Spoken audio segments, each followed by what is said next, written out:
ہماری مدد کیوں نہیں ہو رہی؟ اس پر بھی ہلاکو خان کا واقعہ، میں پھر میری گفتگو ختم۔ علاء الدین خوارزم مسلمانوں کا بہت بڑا سپہ سالار ہے۔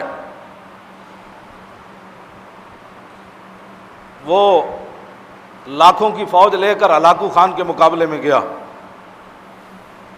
عین جب لڑائی کا موقع آیا تو علاء الدین خوارزم نے اپنی فوج کو واپس بھیج دیا اور خود بھی واپس پلٹ آیا کہ ہم نے نہیں لڑنا ہلاکو خان سے۔ لوگوں نے کہا کہ یہ آپ نے کیا کیا ہے؟ وہ بغداد کی اینٹ سے اینٹ بجانے آیا ہوا ہے اور آپ فوج لے کر واپس آ گئے، کیوں نہیں لڑنا چاہتے؟ توجہ کرنا، ہماری مدد کیوں نہیں ہو رہی؟ علاء الدین خوارزم کہنے لگا کہ میں ہلاکو خان کی فوج کا مقابلہ نہیں کر سکتا۔ اس نے کہا کیوں؟ اس نے کہا جو میں نے سنا نا اور جو میں نے دیکھا تم نے نہیں دیکھا۔ انہوں نے کہا تو نے کیا دیکھا؟ اس نے کہا کہ ہلاکو خان کی فوج کے سروں کے اوپر اولیاء کی روحیں اور فرشتے سایہ کر کر یہ لفظ کہہ رہے ہیں ہلاکو خان کی فوج کو کہ ایھا الکفرۃ اقتلوا الفجر، اوے بدکار کافرو ان بدبخت مسلمانوں کو خوب مارو۔ نے کہا جب اللہ کی مدد ہی ہمارے ساتھ نہیں ہے، فرشتے بھی اللہ کے یہی کہہ رہے ہیں ان بدبختوں کو مارو۔ یہ کلمہ حضور کا پڑھتے ہیں، آئیڈیل غیروں کو سمجھتے ہیں، یہ کلمہ پڑھ کر بھی ان کو یقین نہیں ہے کہ ہم نے کیا کرنا ہے۔ انہوں نے پاکستان حاصل کرنے کے بعد 69 سال گزار دیے حضور کے دین سے خوف زدہ کرتے کرتے، آج بھی حضور کے دین کو انہوں نے ہوا بنایا ہوا ہے۔ اسلام آ جائے گا تو ایسے ہو جائے گا، اسلام آ جائے گا، لوگوں کو ایسے ڈراتے ہیں جیسے ڈاکوؤں سے ڈراتے ہیں۔ اسلام کو انہوں نے ہوا بنا دیا۔ انہوں نے کہا کہ ایھا الکفرۃ اقتلوا الفجر، اوے کافرو ان بدبخت مسلمانوں کو خوب مارو۔ اس نے کہا جب اللہ کی تائید ہی ہمارے ساتھ نہیں ہے۔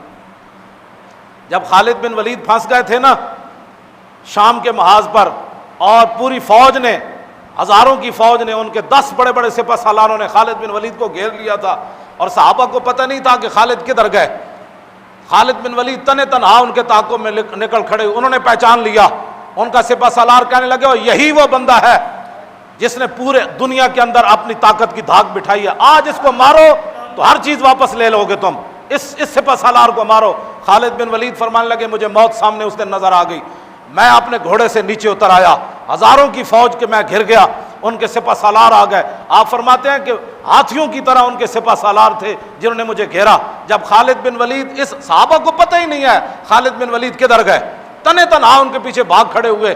جب یہ صورتحال بن گئی تو تھوڑی دیر کے بعد انہوں نے کہا کہ خالد آج نہیں بچ سکتا۔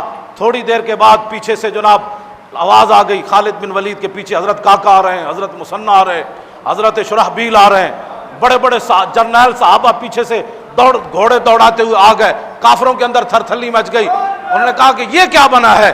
آتے ہوئے انہوں نے ساری فوج کو بھگا دیا۔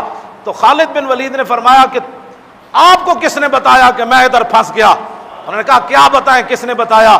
جب ہم جنگ ادھر بیٹھے ہوئے تھے تو آواز ہوا سے گزرتے ہوئے فرشتوں نے کہا تم ادھر بیٹھے ہو، خالد پھنس گیا۔ جب اللہ کی تائید ہو تو پھر ہوا میں فرشتے بھی جرنیلوں کو آ کر کہہ دیتے ہیں کہ تم یہاں بیٹھے ہو، خالد ادھر لڑ رہا ہے۔ اور جب اللہ کی تائید ہی نہ ہو اور مسلمان گھر میں بیٹھے اسلام کے خلاف باتیں کرتے ہوں